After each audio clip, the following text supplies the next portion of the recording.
શિવધામ શ્રી વાણીનાથ મંદિર તરફથી આપ સર્વને જય વાણીનાથ। હમણાં જ તાજેતરની ઘટનામાં બંને સમાજો વચ્ચે રબારી સમાજ અને ચૌધરી સમાજ વચ્ચે જે ઘર્ષણ ચાલી રહ્યું છે અને સનાતન શાશ્વત નિયમ રહેલો છે કે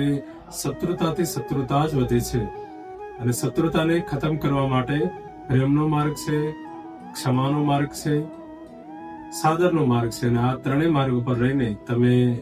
આનું નિકટના ભવિષ્યમાં ખૂબ સારી રીતે સમાધાન કરશો।